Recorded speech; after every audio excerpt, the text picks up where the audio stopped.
A reading from the book of Genesis. As dawn was breaking, the angels urged Lot on, saying, "On your way, take with you your wife and your 2 daughters who are here, or you will be swept away in the punishment of Sodom." When Lot hesitated, the men by the Lord's mercy seized his hand and the hands of his wife and his 2 daughters, and led them to safety outside the city. As soon as they had been brought outside, he was told, "Flee for your life. Do not look back or stop anywhere on the plain. Get off to the hills at once, or you will be swept away." "Oh no, my lord," Lot replied.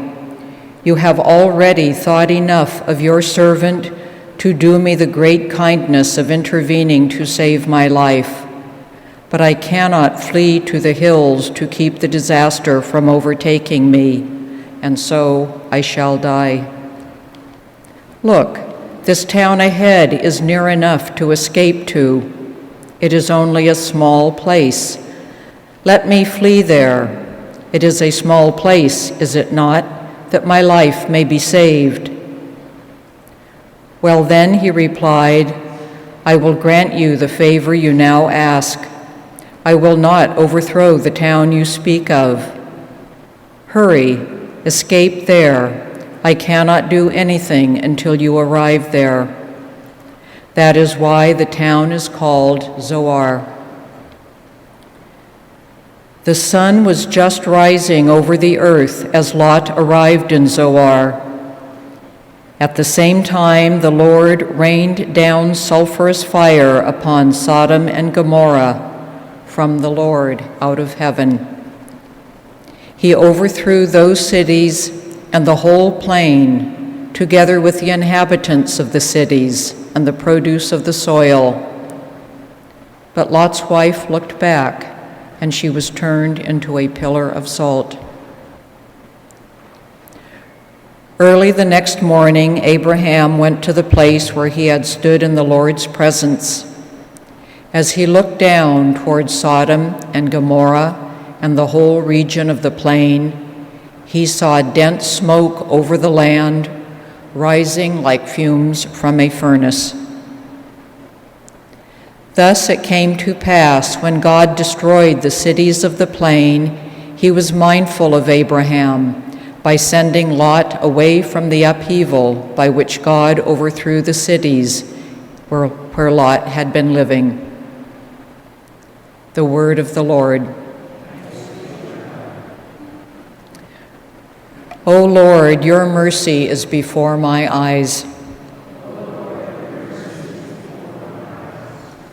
Search me, O Lord, and try me. Test my soul and my heart, for your mercy is before my eyes, and I walk in your truth.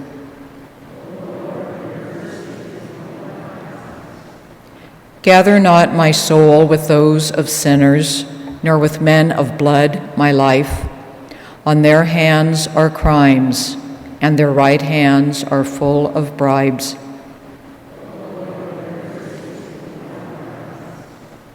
But I walk in integrity. Redeem me, have mercy on me.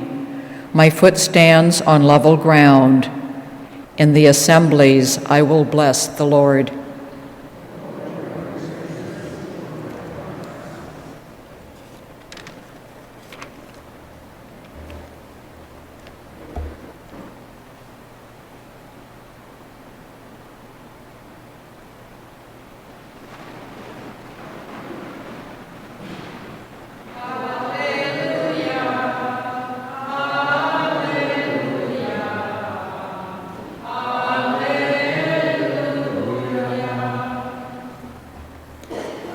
I trust in the Lord, my soul trusts in his word. Alleluia, alleluia, alleluia. The Lord be with you. A reading from the Holy Gospel according to Matthew.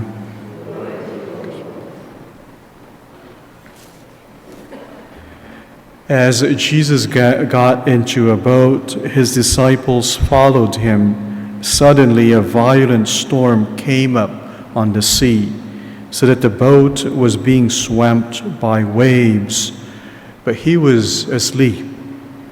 They came and woke him, saying, "Lord, save us, we are perishing." He said to them, "Why are you terrified, O you of little faith?"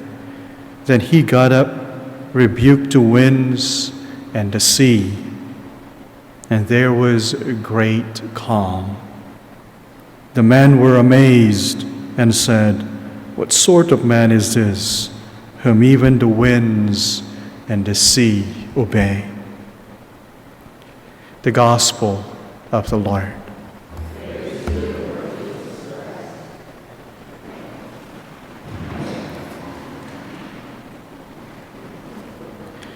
A couple of things we can remind ourselves from the Gospel.